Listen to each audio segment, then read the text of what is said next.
Alright, what is going on, everyone? Welcome to today's video. For those of you who don't know me, my name is Ben Richardson. I'm a personal trainer. I'm also a chemical engineer. And today, me and my bro Spencer here are just going to be talking about all things testosterone. So if you're new here to my channel, and this is your first time, again, my name is Ben Richardson.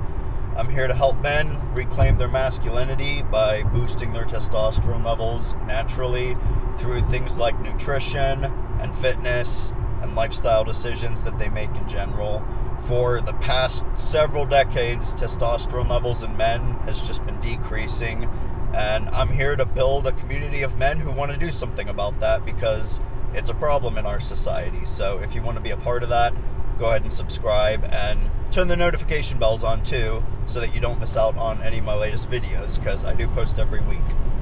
So me and my brother Spencer here, we are on our way back to Southern Maryland for Christmas vacation, and yeah, we're just going to spend some time here in the car talking about training and nutrition, and we're probably going to give you some solid sleeping tips, because sleeping is definitely important for testosterone, and any other tangents that we go off on to just talk about things that you can do to boost your testosterone levels naturally, we're going to be talking about. So why don't we just start off talking about working out and training. So what are you currently doing in the gym right now to boost your testosterone? Or maybe tell us a little bit about your routine and what you do and some of the reasoning behind how you design your workouts.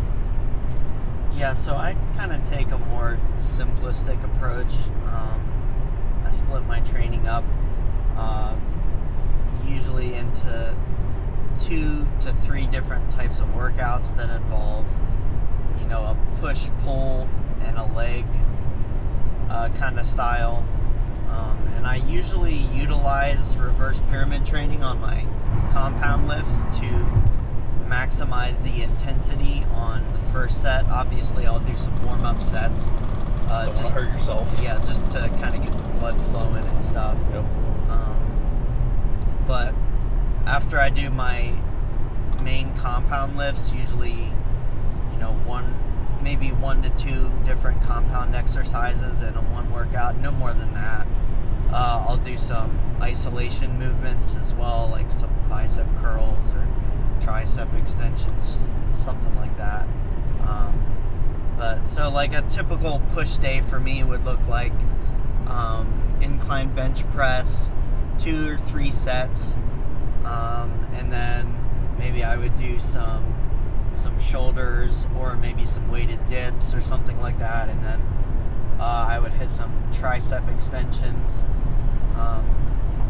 and then maybe some lateral raises to finish off, maybe some abs if I'm feeling up for it. But that's typically what I do. Yeah, and I really think sticking to something very simple, that's key if you're doing things naturally, because I mean, you have to stick to a pretty simple routine to continually progress in the gym if you're doing things naturally. I mean, it's just a fact. Like, if you're juicing, yeah, you can get away with working out every single day and making gains every time. But if you're doing things naturally, I mean, your body's just kind of operating on a whole new set of rules. So how many times per week do you work out? No more than 3. No more than 3? I've been currently doing 2 workouts a week, and I've been still making plenty of progress. Just focusing on my recovery a little bit more. I've been having some issues on my sternum for some reason. I don't know what's going on, but so I've been taking it easy lately. I'm probably gonna let it rest while we're on holiday vacation and just try and heal it up and come back to the gym strong when we come back home. So. Yeah, it's definitely important to prioritize recovery, which is why, I always say the minimum effective dose workouts per week is 2. I think 3 is best if you want optimal results, if you will, but I mean, you can still progress doing 2 per week. I even think that's definitely helpful if you're cutting. I mean, cutting back on the amount of training that you do. And how long do you usually rest between your workouts? At least 48 hours. At least 48 hours. So, yeah, what I'm doing right now, so I'm not really struggling with any kind of recovering thing like Spencer is here right now. So I'm hitting about 3 workouts per week, and I do rest at least one day between my workouts and have a full recovery day. And first off, on just like a very basic fundamental level, that is best for just being realistic and consistent, because I've been following this routine for coming up on 5 years now. And when you leave at least a day between your workouts, sometimes 2 or 3 days even, but when you take at least a day between workouts to recover and rest, you go into the gym every single time you go in there, you hit it strong and you hit it hard. And it just kind of forces you to do other things. Or, I mean, who on earth doesn't have at least 2 or 3 hours per week to go hit the gym? That's all you need. You don't need to go every single day. And I mean, it's kind of interesting time of the year to be talking about this, because right now it's December, and a lot of people start hitting the gym around January, and they'll go into it just full-fledged. Oh, I want to go every single day and hit my New Year's goals. If they just took a more simple approach and just said, you know what, I'm gonna start hitting the gym this whole year, but I'm gonna go 2 or 3 times per week. Like, that is so much more manageable and easier to maintain, and I'm living proof of that. I mean, I've been lifting weights for 5 years consistently, and I can't even think of a time where I injured myself or hurt myself to the point where I had to take like a whole month off of training. I mean, there have been times where I did like deadlifting or something, and okay, I tweaked my back a little weird and I had to take like a week off, but that's about as bad as it gets.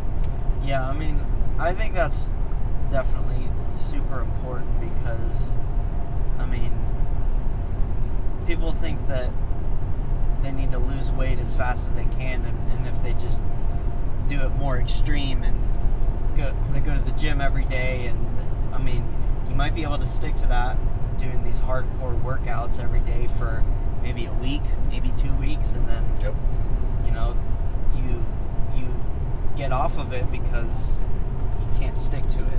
And it's not only important for recovery to keep it simple and to start off slow, but it's also important for helping you to develop that habit. And also, if you're working out every day and you're doing this super extreme diet, that's terrible for your testosterone. I mean, if we're going to talk about testosterone here, you know, right, you can't lose weight too quickly or your testosterone's going to crash. You're going to lose muscle. Yeah, you got to eat enough. You're going to destroy your metabolism in the process. Yeah, for sure. So while we're on training, I kind of just want to talk a little bit about some of the research that I've been doing in regards to training for the specific goal to optimize testosterone, and kind of like what we were talking about, you know, going and working out every single day. That's actually bad for your testosterone levels too, because when you overstress your body from working out too often, and it, you know, assuming your goal is to do something along the lines of improve your body composition, you know, build muscle and lose fat. If you work out every single day and you follow any kind of diet, whether it's a trendy diet or it's a basic cutting your calories thing, that's just going to damage your testosterone levels so much. And that's one thing about training, is you really have to cut back on your training, both if you want to progress, because recovery is important for that, but you also have to cut back on it, because when you overstress your body in the gym, that's going to hurt your testosterone. I mean, both physical stress and mental stress or psychological stress, whatever you want to call it, both of those are going to affect your testosterone levels. So a couple things that I've been doing, or at least researching as of late, well, I am doing them too, are things like, I call them recomposition exercises. And, I'm sure people call these weighted calisthenic exercises also, but things like weighted dips and weighted chin-ups, those are some of the best exercises that you can do for testosterone output. And let me explain why. Because when you do exercises like that, and you're using your body weight as part of the resistance in the exercise, when you do those exercises very intensely, the kind of hormonal signals that you are sending to your body are something along the lines of, you need to be both strong and lean to do those exercises efficiently. And I mean, there certainly is. I probably won't insert any kind of research articles that I've read here directly, but I mean, there's evidence to support that, and it makes sense on a very fundamental basis, because to do a pull-up or to do dips, you have to be strong, but you also have to be lean. So that's why these are some of my favorite exercises to be focusing on as of late. I've really gotten strong on weighted dips and weighted chin-ups, and, ideally you want to work your way up to being able to do muscle-ups, and even weighted muscle-ups, as you get there. I mean, if you're watching this video and you can't do any of those, that's okay. I'd say still work on them, but those are some of the best exercises to be doing. Again, I call them recomposition exercises. This semi-truck just got over into the left lane for no reason. No reason at all. Whatsoever, just to come on, annoy bro. me. Yeah, come on. Learn how to drive. Moron.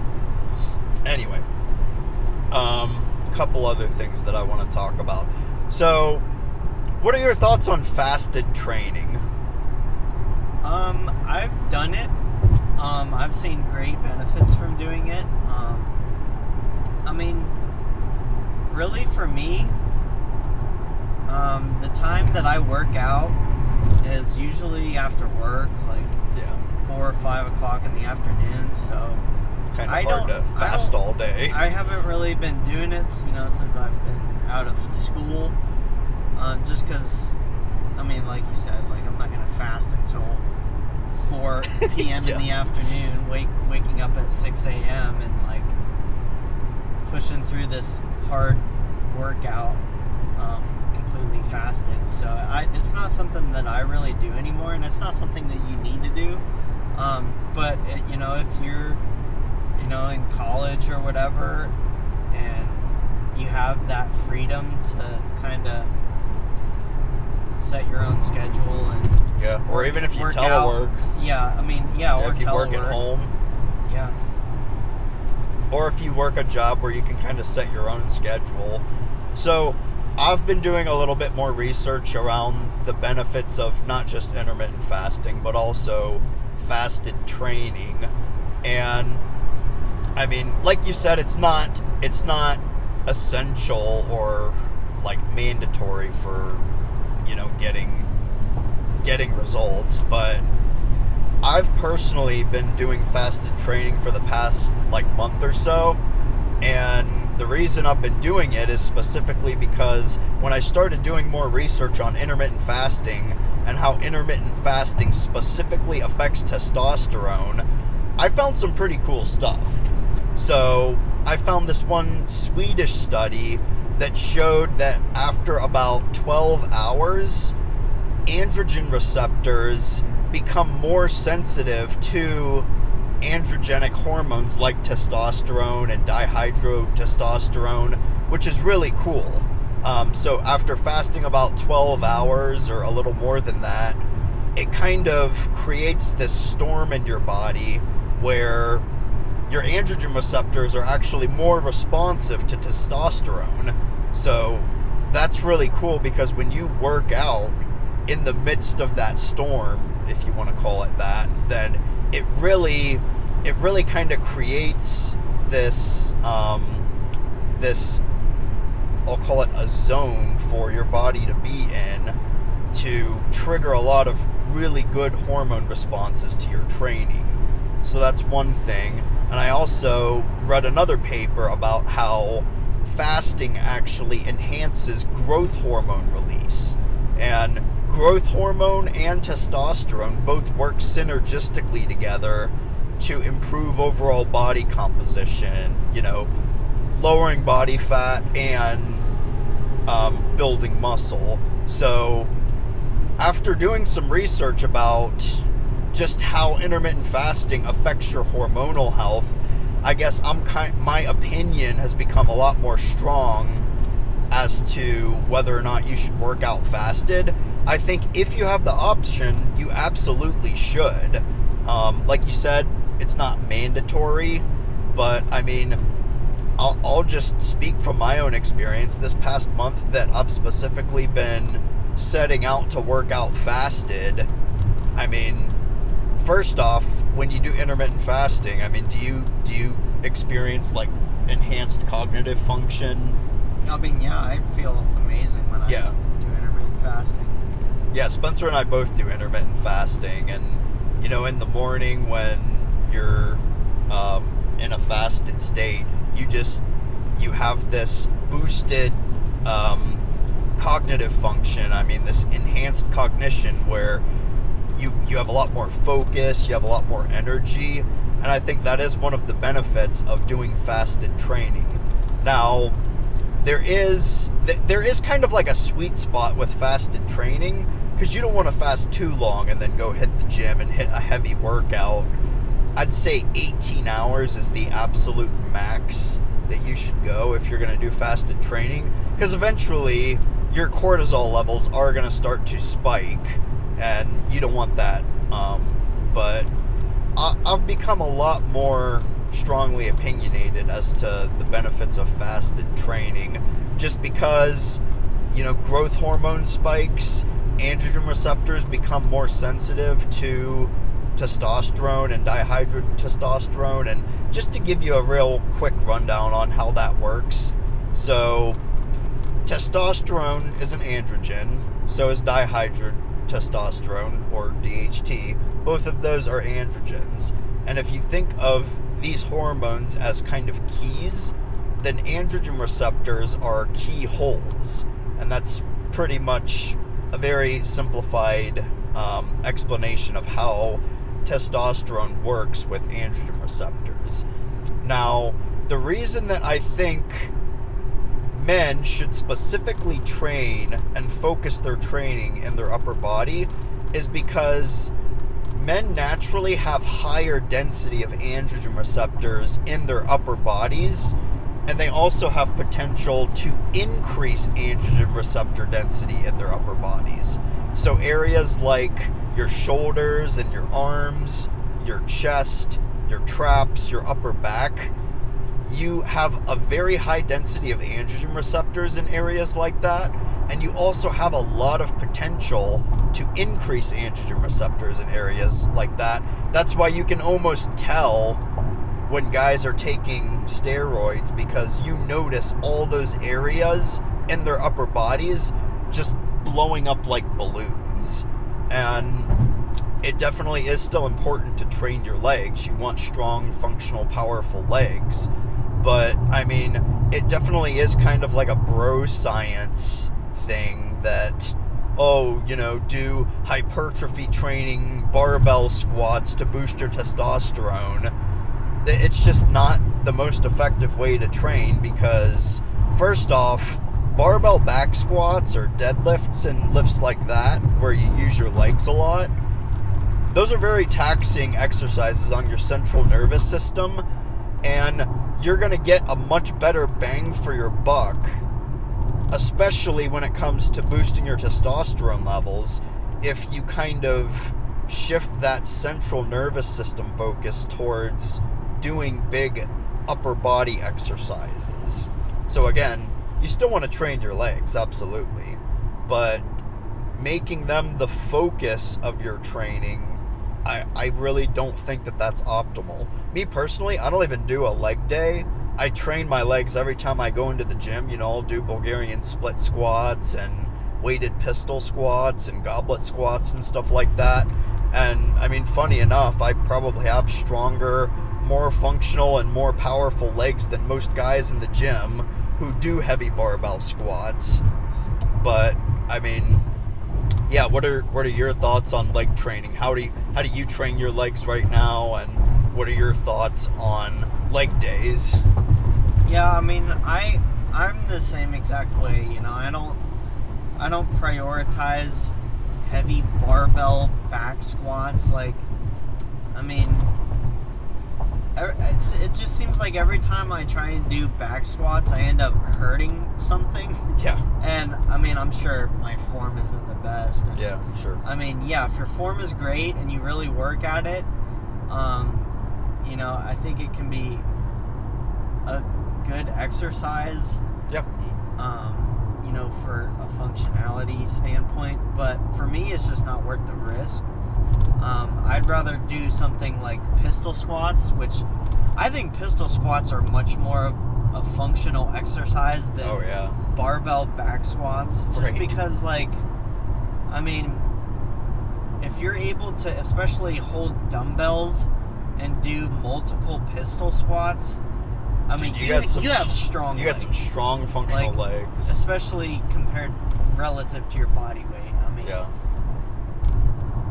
Yeah, I think doing single leg exercises is also great for functionality, too. I mean, that's why I'm such a big fan of Bulgarian split squats and, like you said, weighted pistol squats. Yep.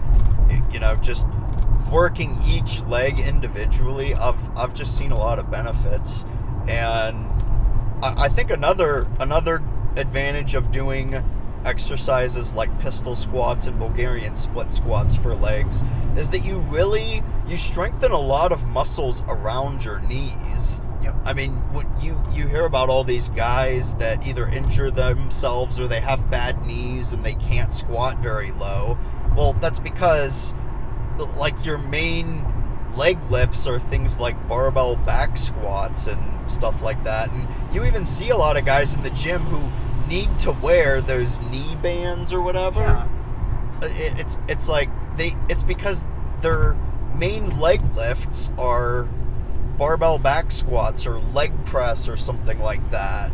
Yeah. And they don't have strong muscles around their knees. Yeah, and then they don't have strong muscles, and then they go loading 350 pounds on their back doing and repping out with terrible knees and muscular development. Whereas if you just did pistol squats and did weighted pistol squats, then first off, it's easier to bail if you fail a rep because you just drop the weights and I mean, you might fall on your butt, but you're not breaking your back with 350 pounds on your back.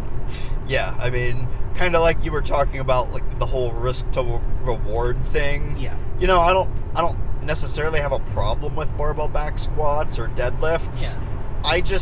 I personally don't think that they should be some of the biggest lifts that you focus on in the gym. I mean, your efforts to boost your testosterone are much better if you gear them towards focusing training in your upper body and working on building a lot of muscle and strength in your shoulders and your arms and your chest and your upper back. So yeah, I'm with you. I mean, just making sure that you have strong functional legs, it's definitely important. And it definitely is true that doing leg exercises boosts testosterone, because I mean, I've even designed some of my workouts around starting with some kind of leg exercise, like doing some Bulgarian split squats or doing some lighter pistol squats, just to kind of get the blood pump into my body and get that kind of acute, I think it's called like exercise-induced testosterone boost. So when you start your workout with some kind of leg exercise and you experience that sort of spike in testosterone because, you know, your blood's pumping and you have testosterone pumping throughout your body now, if you take advantage of that window and you go and do a big upper body exercise, I mean, you're definitely gonna get like a really, you're essentially taking advantage of that elevation in testosterone, except you're focusing your efforts in doing some kind of big upper body lift. So, yeah, I think all this is good stuff when it comes to training. Just sticking to something simple. I mean, you don't need to be in the gym for any longer than like an hour or something like that. What about cardio? Do you do anything for cardio? I used to do quite a bit of cardio. You know, nothing super intense. I would do the stationary bike for 20-30 minutes sometimes after my workout, and I think that there's some benefits of doing that. But yeah, it's good for your heart, but like factually. if you're doing it to lose weight or to burn calories, that is a really inefficient way to do it, because I mean, there's all kinds of research coming out that shows that after a hardcore cardio session, your body's metabolism and its basal metabolic rate plummets. Yeah. And you end up really only burning maybe half of the calories, you know, at the end of the day that you work to burn off during that cardio session. So if you... Dang, that's crazy. Yeah. I actually never thought about that. Yeah, because, I mean, you think about it, you burn, you know, maybe 250, 300, we'll call it 300 calories during a cardio session, but your basal metabolic rate compensates for that. You know, you move a little bit less, you know, you go home, you lay on the couch for the rest of the day because you're tired from the workout, and you end up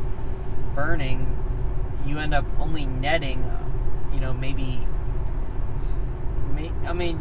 it's not half. Sure, but even if it takes a hit. Some of the research that I've seen does show that, you know, you end up only burning half of that amount at the end of the day. Yeah, and even if it isn't half, I mean, even if it's like a difference in 100 calories, that's still like a third of your progress. It's still inefficient. Out the window, yeah. As if you just prioritized getting 10,000 steps in your day, you know, you probably burn an extra 300-400 calories getting 10,000 steps and you actually burn all those calories. You burn all those calories because it doesn't increase your hunger, and that's the other thing about cardio too, is you do cardio and it makes you hungrier. But with walking, it doesn't make you hungrier. It doesn't decrease your basal metabolic rate because, I mean, it's just walking. Like, it's very easy to do. It's very low stress on your body. And it's just a more efficient way to do things. And at the end of the day, it's more about your diet than... I mean, everybody knows you can't out-exercise a bad diet. Yeah. So... Yep. And this does kind of make, like, kind of a nice transition for us to talk about nutrition. Just some final thoughts on cardio. I mean, and even just getting up and increasing your general movement throughout the day. You know, you don't have to specifically go out on a walk, but just getting up more. I mean, we kind of live in, you know, more of a society where we spend a lot of time indoors and we sit down a lot, and a lot of us work desk jobs, office jobs where we're just sitting down all day long. Just getting up more and moving around more throughout the day, it's good for your blood flow. I mean, and blood flow is definitely important because, you know, when your blood is pumping good, and the more you get your blood pumping, the more often you're getting nutrients delivered to all the tissues and the organs in your body everywhere that it needs to. And it's even good for recovery because of that. I mean, going on daily walks, you know, if you're lifting heavy in the gym and, you know, you damage your muscles to some extent when you lift weights, when you keep your blood pumping and keep your blood flowing well throughout your body, you're making sure that you're delivering nutrients to all the tissues that need to be healed. So it really is, it's good for burning calories, It's good for keeping your blood pumping and keeping all of your tissues and organs healthy in your body. And I mean, that does include, just testosterone delivery and, making sure that testosterone's flowing throughout your system and going and interacting with all the proper receptors that it needs to actually build muscle and trigger all the good hormonal responses in your body that are ultimately going to help you build muscle and lose fat and, build just a massive upper body and a masculine looking physique. And, at the end of the day, that's what dudes want to do, is they want to be lean and they want to have solid muscle mass, and, this is how you do it. So, kind of with that being said, like you said, you can't outdo or outwork a bad diet, and that's kind of the next thing that we can talk about now. I think we've kind of talked about training enough, and feels like beating a dead horse at this point. By the way, I'll leave a workout template below in the description, and me and Spence talked quite a bit of detail as to what our workouts look like, and I'll leave some kind of template or a sample workout down in the description below, just so you have kind of an idea, if you need some kind of starting block to just, get something going here. I'll leave that below. But anyway, nutrition. So, what are probably some of the most important things that you have to know about nutrition to boost your testosterone levels? So you kind of mentioned a little bit about, cutting too hard, and, absolutely cutting too hard will damage your testosterone levels, because you need enough calories to make sure that things are functioning well. What are some important things about nutrition and testosterone that you think people should know? Yeah, I mean, definitely not cutting too hard. That is super important for your testosterone levels. But, do we want to talk about more, so calories in, calories out, or do we want to focus on more like lifestyle? We can talk everything. So right. let's start with like calories and macros. Yeah. Let's talk calories and macros. Yeah. So there's no doubt that the laws of thermodynamics apply. If you are burning more calories in, or more calories in, great. If you're burning more calories, so calories out, than you're eating calories in, then you're going to lose weight. Now, you have to kind of be strategic about it, because notice how I said you will lose weight. If you're cutting too hard, so more than a 600 calorie deficit, and sometimes even more than a 500 calorie deficit if you're leaner, then you will lose muscle if you're cutting too hard. So you really want to be in that nice 300 to 500 calorie deficit per day if you want to maximize your testosterone and to maximize your fat loss. Yeah. Because you want all the weight that you lose to be fat. You don't want any of it to be muscle. And you and I have talked about this before. When I first started losing weight, I didn't even think about that. All I cared about was the number on the scale or whatever.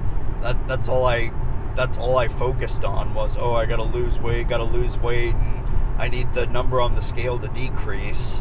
But I didn't really think about things like, I want to keep muscle and I want to lose fat. I want all the weight that I lose to be fat, because that's, at the end of the day, that's what you want. And it's good for testosterone, because body fat, especially excess body fat, is inherently estrogenic in nature.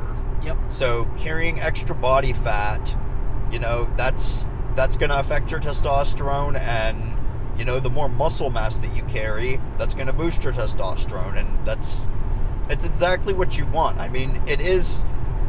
Having low body fat and high muscle mass, it's not just good for like a vanity physique thing. It's strict. It's healthy. Yeah. It's how your body should be to be masculine, because it's good for your testosterone levels. Yep. So Spencer talked a lot about like a 300 to 500 calorie deficit, 600 calorie deficit. let's talk a little bit about like a reference point in terms of what those numbers mean. So what do you think is a pretty good estimate of maintenance calories, or the number of calories that you need to maintain your weight? Yeah. So my opinion on it is, it might be a little bit different than yours. But Yeah. I think everybody's different. Yeah. I mean, it depends. I do agree with that. It depends on your body weight. It depends on your muscle mass. It depends on your energy levels, your day-to-day movement. I mean, a 180-pound dude, or let's take two 180-pound dudes. Okay, they weigh the same. Okay. Yep. But one of them might be a little bit overweight, and maybe it doesn't work out that much. And the other one might work out all the time and has a lot of muscle mass. I mean, I really don't think that those two are going to burn the same amount of calories. No. Yeah, that's true. And also, I forget what else I was going to say, but yeah, I mean, I do agree with that for sure. It's something to consider. Like, yeah. And there's calculated. I mean, if you don't know how or where to start, you can never go wrong with just Googling a calorie maintenance calculator on the internet. I mean, there's 100 of them. Yeah. I mean, you can find some reference point for your height, your weight, your activity levels, and you can kind of start from there. Yeah. And I think here's something about those calculators, though. You can use that for calculating your maintenance calories, and it should give you a good ballpark idea. But you don't want to use a calculator like that to calculate a calorie deficit, because almost all the time, like every single time I use a calculator like that, it tells me to cut an insane amount of calories. Yeah. And I'm just like, dude, I'm not doing that because it's just going to destroy my testosterone levels. I'm not eating 1,500 calories a day so that I lose 2 or 3 pounds per week. That's just too low. Yeah. But the important part is you want to base everything around your maintenance calories. So we've talked a lot about losing weight and losing fat. Maybe you're a skinny guy watching this and you need to build muscle. You still have to know what your maintenance calories are, because guess what? The only way that you can build muscle is to eat a few extra 100 calories than maintenance calories every day so that you build muscle. And you want all the weight that you gain to be muscle. You don't want to gain any fat. So that's why knowing your maintenance calories is absolutely crucial, because everything that you do going forward with your nutrition, it's going to be based around that number. So, I mean, you can use like a general recommendation. I mean, I'd say if you get at least like an hour of movement in per day, or you're kind of active, or you kind of work out, you can use 15 times your body weight in pounds. I think that's a decent general ballpark recommendation. If you're more sedentary and you don't move around a lot, you work an office job, you don't go to the gym or anything, I'd use the number 14. But again, like you said, I do agree that everyone will be different. I think those calorie calculators online, it's not a bad thing to use something like that. Your weight, your age, your height, your activity level, it'll take all that into account, and it'll give you a good, at least ballpark. Yeah. So those calculators are good for figuring out what your maintenance calories are. And like you said, a solid calorie deficit to be in, anywhere between 300 to 500 calories. And that really is optimal for testosterone, because if you cut too hard, that's going to hurt your testosterone. Yep. And one of the best things that you really can do if you're overweight and you have a lot of excess body fat, one of the best things you can do for your testosterone levels is to get rid of that body fat. So that should be one of your biggest priorities. If you have extra body fat, get rid of it, because it'll be good for your testosterone levels. It's going to boost your testosterone, and that should definitely be one of your main nutrition goals. And we talked about cardio earlier, because losing weight and losing body fat, it really is about eating in a calorie deficit. That's how you do it. The nutrition is so much more important than how often you exercise or whatever. And then same with if you need to build muscle. If you're really skinny and you're watching this, the best way to improve your testosterone levels is going to be to pack on some solid muscle mass. What would you say is a solid calorie surplus for, a skinny guy whose maintenance calories is like, let's say 2,500 calories? Yeah. Well, a lot of people think that you need to eat, 500, 600, 700, 1,000 calories over your maintenance to build muscle, but it's not true. I mean, it's like a dirty bulk versus a lean bulk. Yeah, I mean, if you want to build muscle in an efficient way and none of the weight you gain is fat. Yeah. You really don't want to be going any over 300 calories a day over your maintenance. Yeah. And even that, some people would debate and say like, oh, it's more like 100. Yeah. But I mean, that'll at least guarantee, if you're really skinny, I'm sure you could probably get away with like 200 or 300 easily. Yeah. But I mean, you don't want to gain fat if you bulk.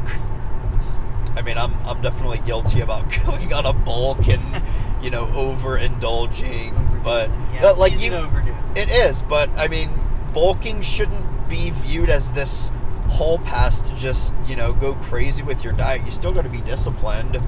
And I even hear a lot of times skinny guys actually struggle with eating enough food. Like, bro, I'll never have that problem. Like, I love food, and cutting is definitely much more difficult for me. I think maybe genetically my body's just a little bit more primed to pack on muscle and strength, and it wants me to eat more food, and it's definitely harder for me to be disciplined about cutting and leaning down. But you hear all the time about guys struggling to eat enough food to build muscle. But I mean, it's a thing. Whether or not I can relate to it is another story, but could be a symptom of low testosterone. Yeah, too. Exactly. Like, if you're a skinny dude and you struggle to eat enough, or you're just not hungry and you don't have a raging appetite, especially if you're not lifting weights, I mean, that could be an indication of low testosterone levels, because bro, I eat like a freaking Viking when I eat. And it does help that I lift weights and I hit really heavy, intense workouts. And if you're not working out and you start working out, that's something that you can do to improve your appetite, because when you're lifting weights and you're lifting heavy weights, you're gonna get hungrier. Trust me. So yeah, that's kind of calories 101. What about let's kind of talk a little bit about macronutrients also. I mean, it depends on who you ask, right? If you ask the keto followers, they take a more low carb approach, but me, I mean, I say balance is key. You don't really want to be cutting out any macronutrient from your diet, in my opinion. I mean, I like to incorporate plenty of carbs, plenty of fats, and an adequate amount of protein. Really, the amount of protein you want to shoot for is about 0.8 times your body weight, anywhere from 0.8 to 1 times your body weight in protein. So I'll give an example, just because I recently did this calculation for myself. So I weigh about 160 pounds, which means I only need about 128 grams of protein per day, because 160 pounds times 0.8 is 128, which is, it's a lot less than what is preached by a lot of, I guess, the bro science out there, or a lot of the mainstream fitness advice, because protein is definitely a very overhyped macronutrient, in my opinion. It's important for sure. And maybe some people don't eat enough protein, and they think 128 grams sounds like a lot. I have an itch here. But, yeah, protein's, it's definitely kind of just one of those, you gotta hit it in the sweet spot thing. And the thing about macros is getting a balance of all three. That's important for testosterone levels. I mean, you hear a lot of carnivore guys or keto guys talk about how carbs are not essential for your body to function. That's technically true. There's like so many trucks out on the road. What is going on? They're like, it's like a convoy here. Like, they're just all following each other, and they're all getting over in the left lane. Yeah, it's like, so annoying. Bro. Dude, what was that line from Spider-Man 2, the video game? Like, when you're in New York City, just like running around, and you hear pedestrians just like yelling, like, learn to drive, you freaking idiot. Where'd you get your license? A cereal box?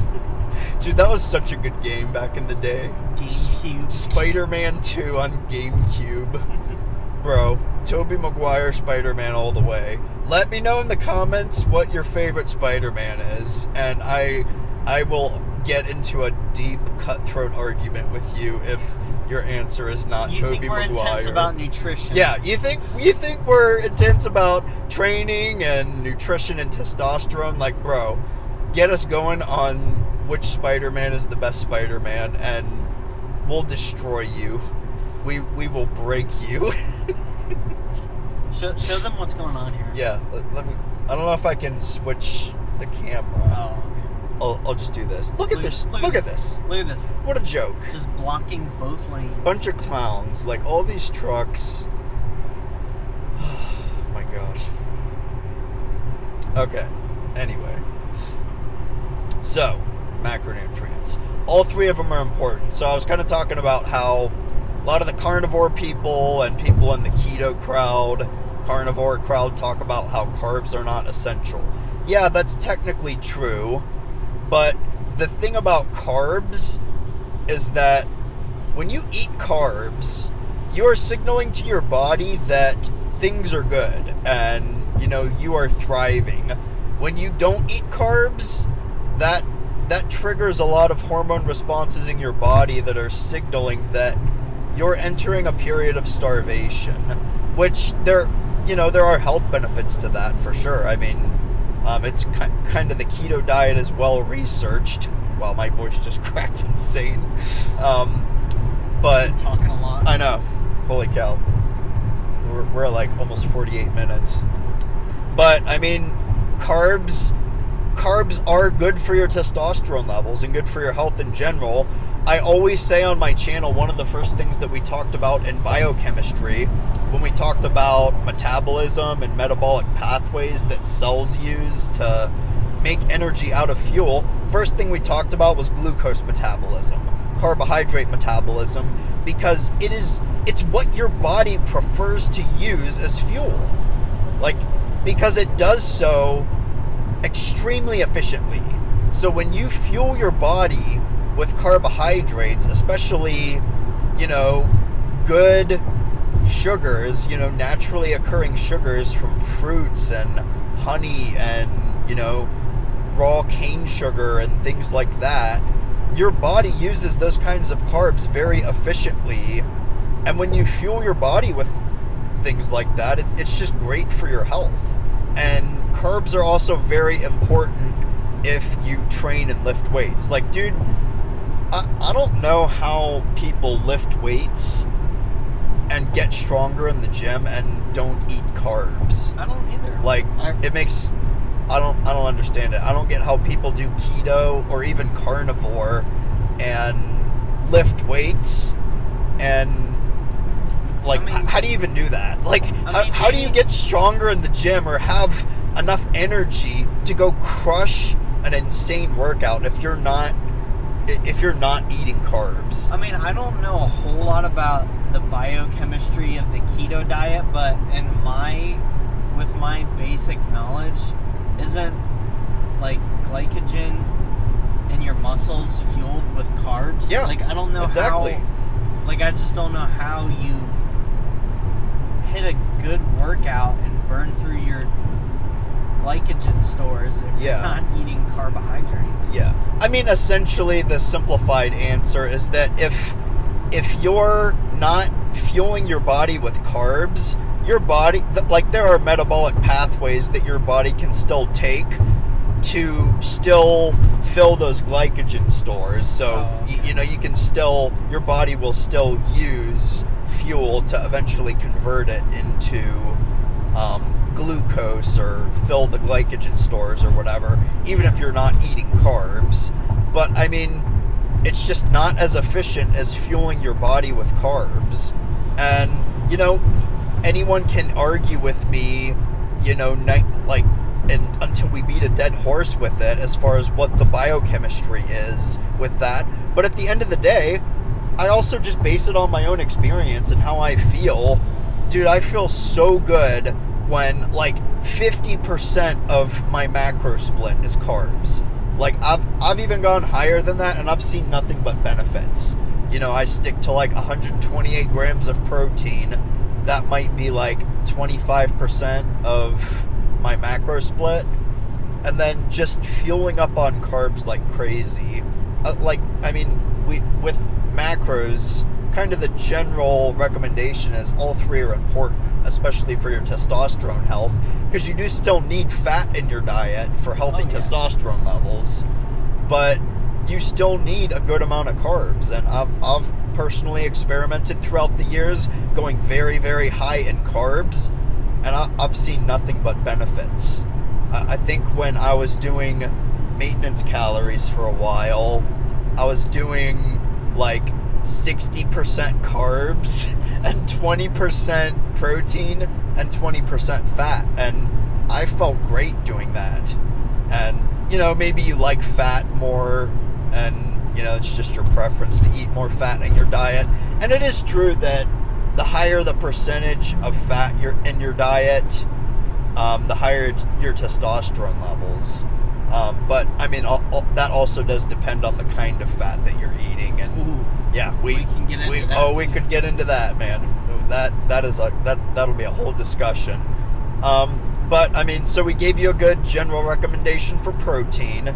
You need to eat enough, but the more protein you eat, that cuts into the amount of carbs that you eat. So, and then with carbs, don't be afraid of carbs. Carbs are great. So let's talk about fat.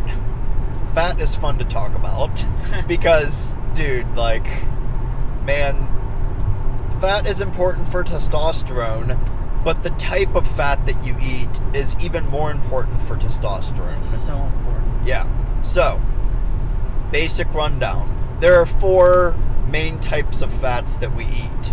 There are saturated fats, monounsaturated fats, polyunsaturated fats, and trans fats. So, we don't need to talk too much about trans fats. Most people in general know trans fats are just bad for you. It's basically oxidized. Just straight up. I don't know if you knew this, but waste. Trans fats actually don't occur in nature. They're essentially the result of hydrogenating polyunsaturated fats. So you're essentially trying to saturate, like, polyunsaturated fats with hydrogen to make to increase the saturation of hydrogen. I mean, that's kind of a oversimplification of what happens, but trans fats are byproducts in that reaction. Trans fats do not occur naturally, and it's actually very difficult for your body to process trans fats because they just don't occur in nature. Trans fats are like straight up man-made chemicals from hydrogenation processes of fats. So we won't talk too much about trans fats. I'll give you the chance to just kind of take the wheel here because I could use a break. Talk a little bit about the differences between polyunsaturated fats and monounsaturated fats and saturated fats. I'm sure you could go off for a long time, but here we go, bro. Let's do it. Alright. Here's the thing. Everything that you've learned through the medical industry, through news articles, through TV, television, everything that they tell you is wrong.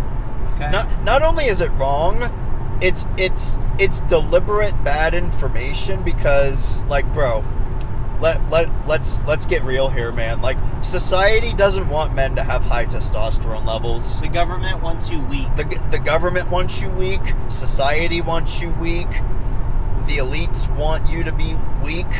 They want you to have low testosterone levels, and that's why there's so much bad health information out there. So, like, essential fatty acids and all that bullshit about, like, oh, polyunsaturated fats are good for your heart because they lower cholesterol. Dude, it's all bogus. Yep. It's all bogus. And if you think that the government and big pharma wants you to actually be healthy, then they don't. There's no hope for you. Yeah, like, dude, if you don't the know government, this by now, the government does not have your health in their best interest. There's no money in it for big pharma to have healthy people. Yeah, if you're healthy, what do you need the medical industry for? What do you need doctors for? Like, it's just and guess what? Having high testosterone levels, that's healthy. Yeah. Men with high testosterone levels are healthy men. Yep. So, I mean, that is why there's so much bad information out there, especially when it comes to the types of fats that you should eat.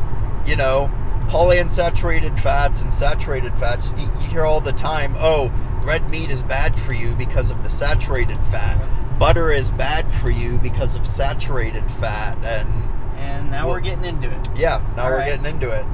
Yeah, so everything that you've been told is a lie, okay? Yeah. Saturated fat, butter, milk, coconut oil, dude, red meat. It's healthy. It is healthy for you. You want to know what baffles me? What baffles me is people seem to know that coconut oil is so healthy for you. Why do you, dude? Why the hell do you think it's healthy for you though? Because it's saturated fat. Exactly. It's like the most saturated fat on the planet. It's the same type of fat as butter. Yeah. And people think it's, I mean, it's people think butter's bad, but it's well known that coconut oil is healthy. It's so good for you. Like, and you know, there's something to be said about like MCTs, like mixed chain triglycerides. But that's not where all the benefits of coconut oil come from. It's because it is saturated fat. So it's just crazy how... And it's basic chemistry, too. I mean, I can disprove any study done in the medical industry as to, oh, polyunsaturated fats lower cholesterol levels and it's good for your health. Like, on a basic... fundamental level, just basic bond chemistry going back to high school. It's like, dude, polyunsaturated fats are unstable in the presence of light, heat, and oxygen. Guess what you freaking breathe? Oxygen. Like, it is so prevalent throughout your body in so many biochemical reactions. Guess what temperature your body is compared to room temperature? It is a high temperature. And polyunsaturated fats are going to break down in your body because there's a lot of oxygen and there's a lot of heat, at least compared to room temperature. So when you eat polyunsaturated fats, you're essentially eating not only oils that might already be rancid because... probably are. Yeah, probably already are. Because, I mean, just being exposed to light and oxygen and heat, that will break down seed oils, peanut oils, safflower seed oils. And the cherry on top of all of it is, here we go, 99% of the time they're in these plastic bottles that are just exposed to the sun and just break down all the plastic chemicals and the BPAs and all because they do break down. Which is horrible for your testosterone. Yeah. Every single plastic out there, I mean, they try to label different plastics as being... free. Yeah. Oh, it's BPA free, but it's still plastic. Yeah. It's a fundamental material characteristic of polymers, which are plastics, that high heats break them down. And like UV light, that also breaks it down. That's why it's so bad to drink bottled water when it's been sitting in your car on like a hot summer day, because not only is it their heat breaking down the plastic, there's also UV light that's breaking down the plastic, and guess where that plastic goes? Right into the water that you drink. Like, you're straight up drinking particles of plastic. And guess what? The reason that's so bad for your testosterone health is because now you have toxins in your body that your endocrine system has to work hard to flush out. Yes. And your endocrine system is also responsible for your testosterone health. I mean, your endocrine system communicates with your latex cells in your balls to make more testosterone. I mean, like 95% of your testosterone is made in your nutsack, in your latex cells, and it communicates directly with your endocrine system. So if your endocrine system is being like, hold up, I gotta take care of all these toxins that this moron just introduced into my body from drinking bottled water that's been sitting in his car on a hot summer day, then, you know, it's gonna bring testosterone synthesis to a halt. So cutting back on the amount of stressors or plastics or toxic chemicals that you introduce into your body, it's ultimately going to be better for your testosterone health, because if you avoid those, then your endocrine system can say, hey, we're good. We don't have a lot of toxics that we have to take care of, so let's get back on track to producing more testosterone and boosting testosterone. So, and you know, the research on this is very, very clear. I mean, why do you think that testosterone rates have been plummeting over the past 60, 70 years? I mean, it's because everything's in plastic these days. Everything's packaged in plastics. They use plastics for everything. Your toothbrush is plastic. Your bottled water's plastic. There's plastics in lotions and processed soaps, sunblock, shampoo, skincare items. Everything. Everything. And it's destroying your body. It's destroying your testosterone. And I mean, we could go back to how, you know, all this is deliberate. I mean, that you know, the elites and authorities in society, they don't care. They're like, good, we want this happening. We want men to have low testosterone. We like plastics because they destroy your endocrine system, and we love putting, just to name a couple of the mainstream toxics that are out there. I mean, parabens, BPAs are one of them, phthalates in like fragrances and stuff, benzophenones, that's another big one, toxic halogens, heavy metals.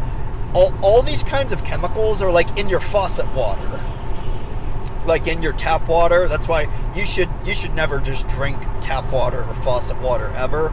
There's so many chemicals in it. Even if you have relatively clean faucet or tap water, you should still filter that out, because, I mean, it's still bad for your testosterone levels. So, I mean, we kind of really went off on a tangent.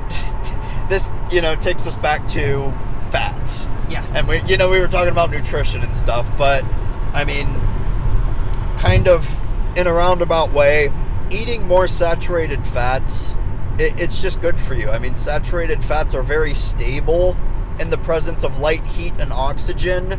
And, you know, monounsaturated fats are fine, like olive oils and avocados. I would try avoiding cooking with avocado oil and those monounsaturated fats, because they do break down. Yep.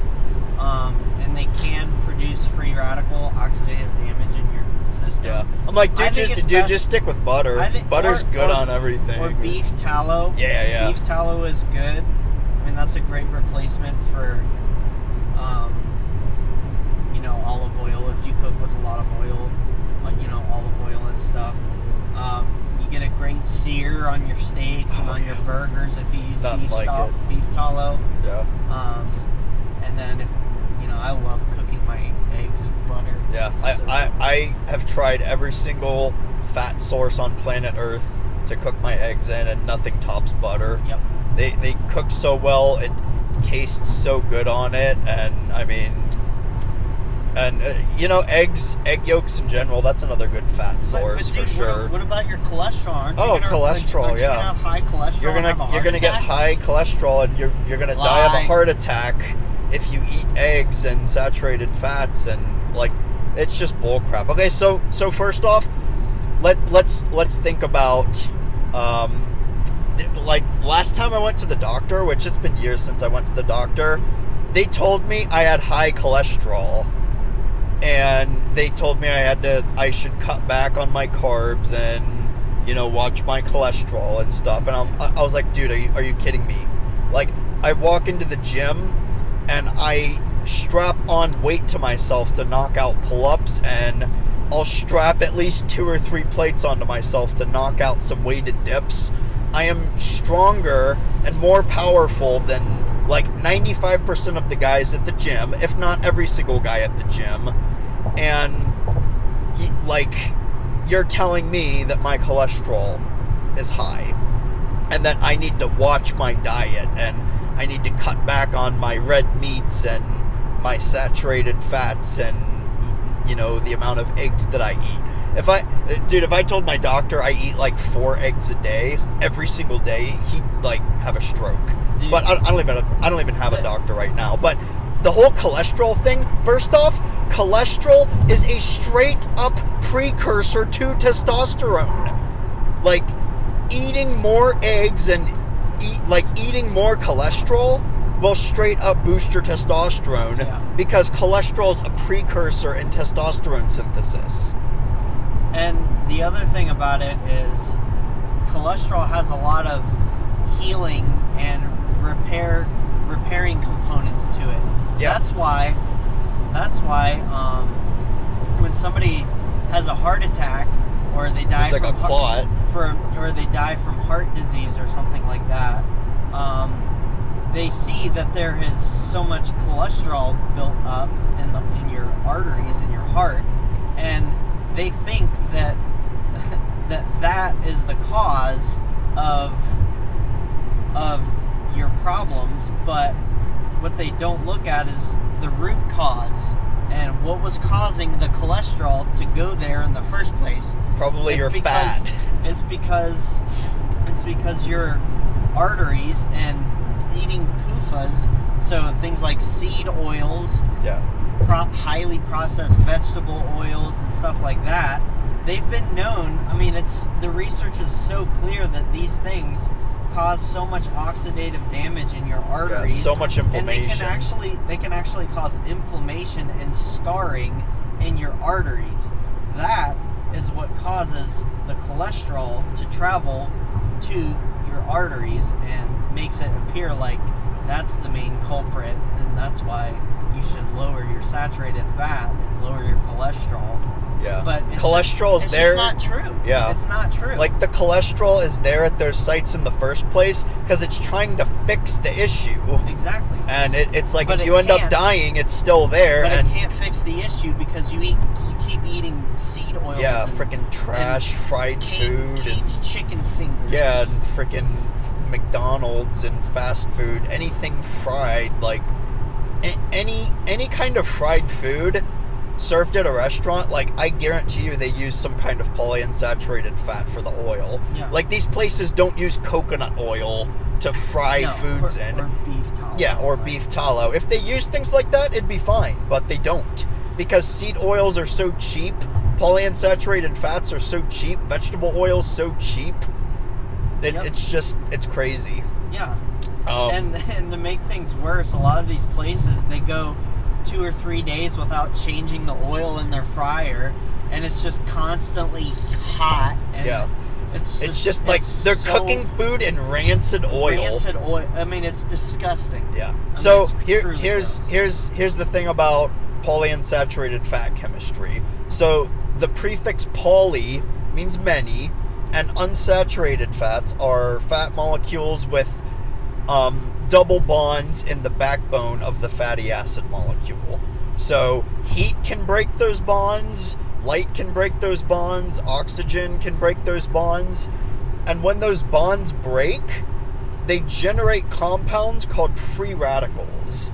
And free radicals are very unstable, and because they're unstable, they are very, very reactive.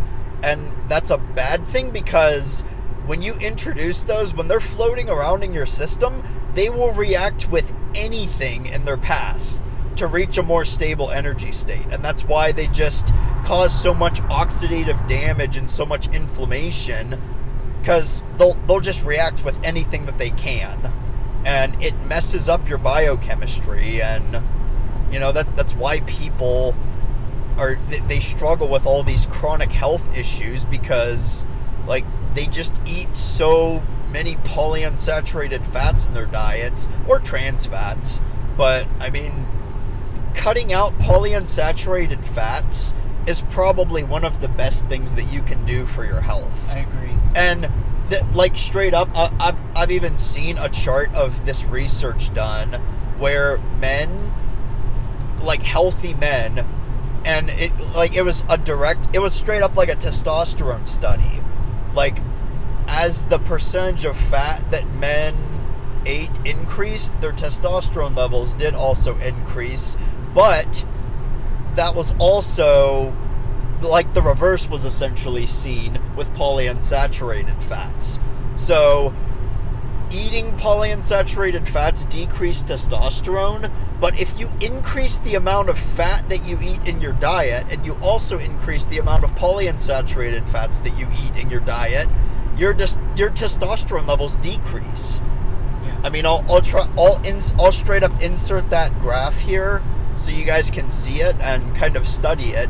But I mean, it really is, it's eye-opening, because monounsaturated fats and saturated fats, both of those increase testosterone levels, and the more of them that you eat, the higher your testosterone levels will be. And I mean, I think probably going, as high as like 30%, that's kind of where the cutoff point is for kind of optimizing your testosterone levels. Even around like 20 to 30%, that's still really good for your testosterone levels. Yep. But the point of that is that, let's say 20% fat being like your macro split, 20% fat, your testosterone levels are okay. And then let's say you bump it up to 30% fat. Okay, yeah, your testosterone levels improve a lot. But if the bulk of the fats that you eat between 20 and 30%, if most of them consist of polyunsaturated fats, your testosterone levels go down. Yeah. So it's crazy. And the worst part, the most sinister part of it all, is how doctors, healthcare professionals, and all these research scientists promote cons of the medical industry. They promote this stuff as being heart healthy, and get more canola oil in your diet. It's better. Take than fish butter. oil. Take fish oil supplements. Like, no. Dude, that's a huge one. People think fish oil supplements are good for your skin and good for your hair and stuff like that. First off, nothing wrong with fish. If fish is great for you, it's a good source of protein, and it's fine to eat in its raw natural state, because there's a lot of vitamin E that kind of combats like whatever polyunsaturated fats are in fish oils. So it's kind of like self-defensive in its natural state. But when when these companies go and extract fish oil from fish and they concentrate it in like a capsule, it's so bad because it's so highly concentrated. And a lot of times they will I'm trying to think. They'll suspend the fish oils in an even crappier polyunsaturated fat. So, I mean, people think fish oils are great and they're so good. If you're taking fish oil, just stop taking it. Eat more saturated fats, eat more monounsaturated fats, cut back on the polyunsaturated fat, and I'm telling you, you'll feel like $1 million. And your skin will clear up. Yeah, your skin will clear up, and you'll probably notice health benefits in like, a few weeks or something once you just cut that out of your diet. So yeah, I mean that's a lot about nutrition. Holy cow. You want to spend just a little bit of time, just because it's so important, talking about sleep. I have another itch. So sleep is definitely important for testosterone. Getting 7 to 8 hours of sleep per night, that's definitely best. So quantity of sleep is important, and also the quality of your sleep. We're about to go through, I think we're going through a tunnel, so it might get a little dark here. We're going to keep talking though. Yeah, we'll keep talking. Hold your breath. Oh, it's not that long of a tunnel. Okay, but anyway, yeah, sleep is definitely important. 7 to 8 hours of sleep, good quality sleep. I mean, if you're waking up a lot throughout the night, like if you go to bed at 11 and wake up at 7 o'clock and allegedly get 8 hours of sleep, but you're waking up a lot, I mean, you're not getting great quality sleep. So it's definitely important to consider both quantity and quality of your sleep. What are some good sleeping tips that you'd give for these guys? Well, I mean, like you said, cleaning up your diet and avoiding PUFAs. Yeah, that makes a big difference. I think that really does make a big difference. But also other things like lifestyle changes, like maybe just turning down your lights an hour before going to bed. I think that could help too. Yep. If you have some kind of blue light filter on your phone that you can use, like an app or something like that, that's great too. Or getting like some blue light blocking glasses, because the blue light from electronics, from lights and screens and all that stuff, it really does, it triggers that innate hormone in your brain, and it makes you think that the sun is still out. Yeah.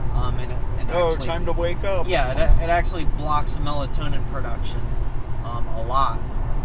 And you can find blue light blocking glasses. I think they're great. I wear them every night almost. And I've really noticed a difference with my sleep. And I mean, yeah, that's kind of my that's a big tips. one. And there's other supplements that you can take if you're really struggling, like magnesium really helps with sleep a lot. And I know people talk about ashwagandha helping too.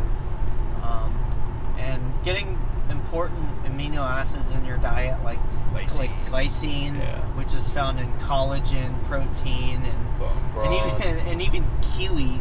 Funny enough, glycine is found in kiwi. If you eat 2 kiwi fruits before bed, I've heard that before. You'll get a good dose of glycine, and it'll help you sleep.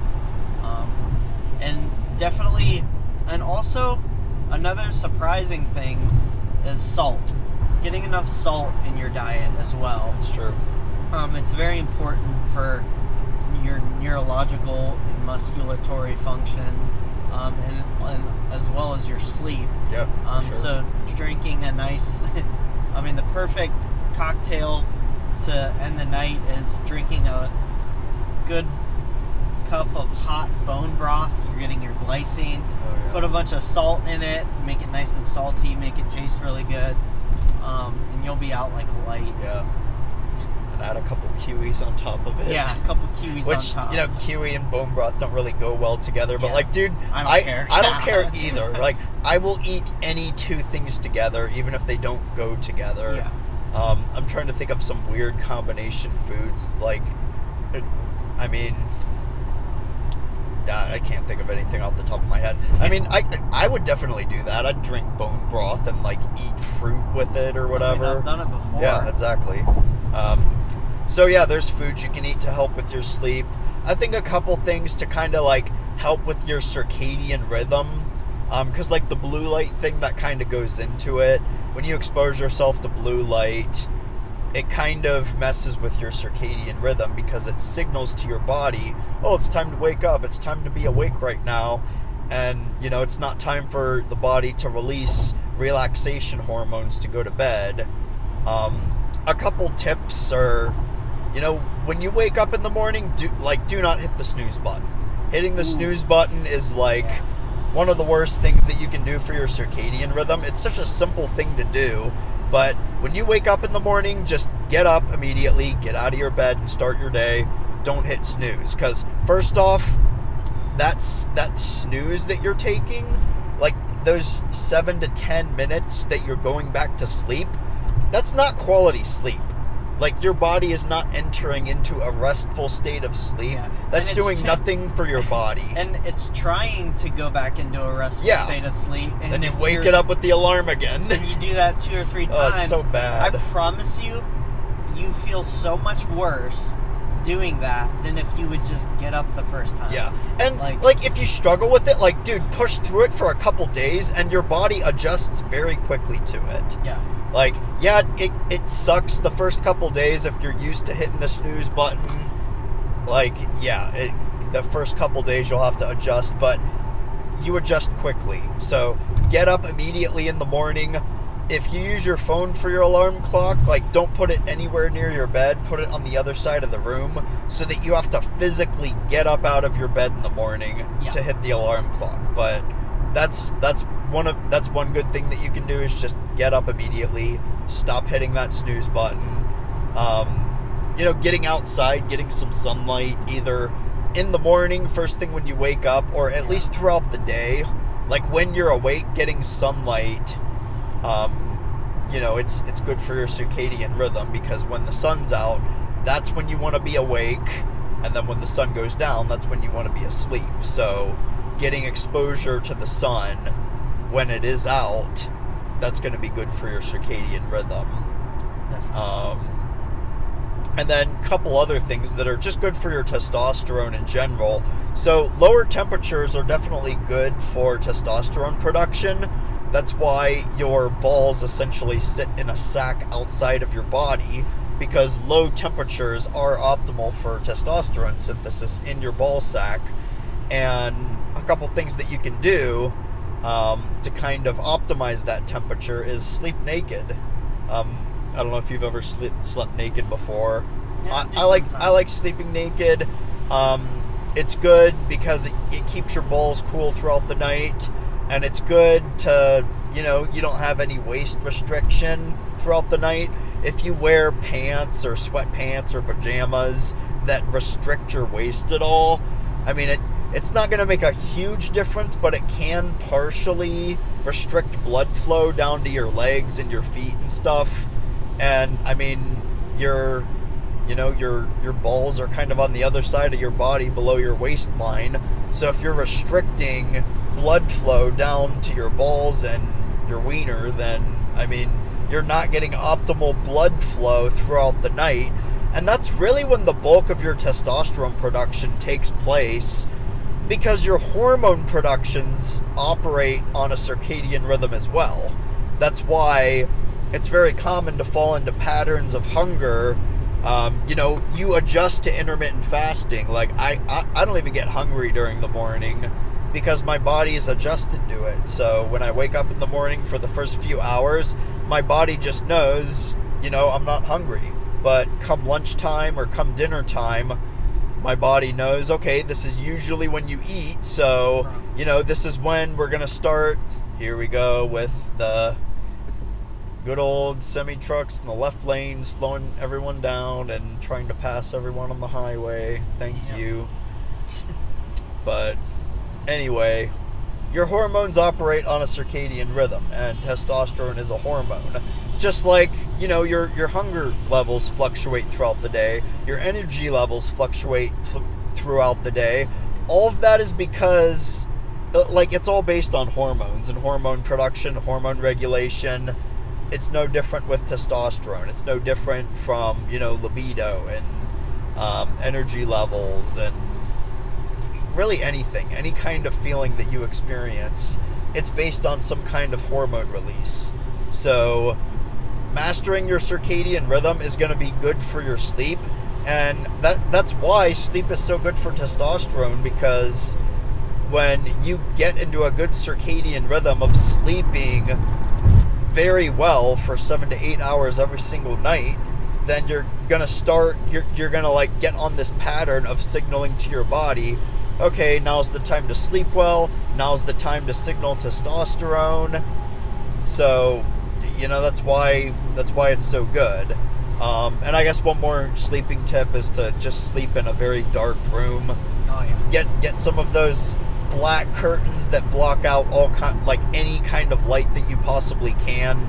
That makes a big difference too.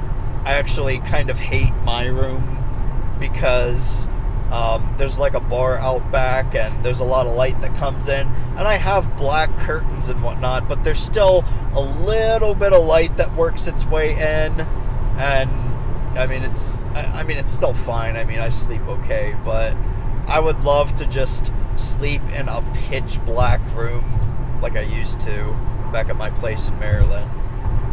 But anyway, those are definitely some of the biggest 3 areas in your life that you should master. I made a whole video about how to optimize your testosterone levels, and I talk about the same 3 things: training, nutrition, and fitness. If you guys want to check that out, I'll leave a card up top or leave it in the end screen. But I think we've covered a lot of information in this almost hour and a half that we've spent. I hope you guys watch the whole thing because there's a lot of information in here to take advantage of. I think listening to everything here and following a lot of these tips is going to send you well on your way to boosting your testosterone levels naturally. It's important, man.